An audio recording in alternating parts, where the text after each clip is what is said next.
মিঠুর কিচেনে আজ তৈরি করব দুধের পিঠে। এইটা আমি সিদ্ধ চালে গুঁড়ি নিয়েছি, দিয়ে এটাকে আমি জল দিয়ে এইভাবে মেখে নিয়েছি। এরপরে এটাকে আমি পিঠে আকারে তৈরি করব। এটাকে আমি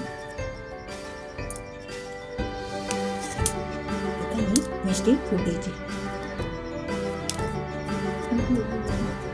এইভাবে এটাকে আমি পিঠে একটা একটা করে পিঠে তৈরি করে নেব।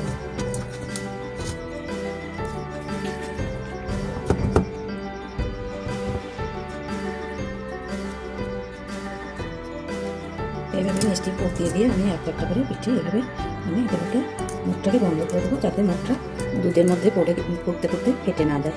ফেটে গেলে দুধটা খারাপ হয়ে যাবে। মুখটা খুব ভালো করে বন্ধ করে দিতে ফুটিয়ে নিয়েছি পুরো করে। এরপরে আমি এক একে পিঠেগুলোকে ছেড়ে দেবো দুধের মধ্যে ছেড়ে এটাকে আমি সমানে ফুটতে দেবো। যতক্ষণ না পিঠেগুলো ভেসে উঠবে ততক্ষণ এটা কিন্তু ফুটতে থাকবে। তারপরে যখন দুধের উপর ভেসে উঠবে পিঠেগুলো, এরপরে এতে আমি খেঁটুরে গুড় দেবো আর একটু এলাচ দিয়ে একটু পুরো হয়ে গেলে দুধটা আমি নামিয়ে নেবো। এটাকে আমি এভাবে কিছুক্ষণ ফুটতে দেবো। দেখবো পিঠেগুলো ভেসে উঠবে, তখন জানবো পিঠেগুলো সিদ্ধ হয়ে গেছে। এরপর এতে আমি গুড় মেশাবো। সব দুধ থেকে ভেসে উঠেছে, এবার এতে আমি গুড়টাকে মিশিয়ে দেবো। এটা আমি আন্দাজ মতো গুড় দেবো, যেটুকু দিলে মিষ্টি হবে সেভাবে মিষ্টিটা আমি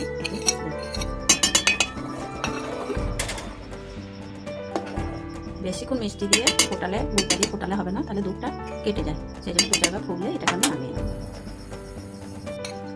এলাচটা ছিটছে আমি পায়েসে মিশিয়ে দিলাম। এবার যখন এটাকে আমি এবার নামিয়ে নেবো। হয়ে গেলে দুধের পিঠে। চ্যানেলটি ভালো লাগলে আপনারা সাবস্ক্রাইব করুন, লাইক করুন, কমেন্ট করুন।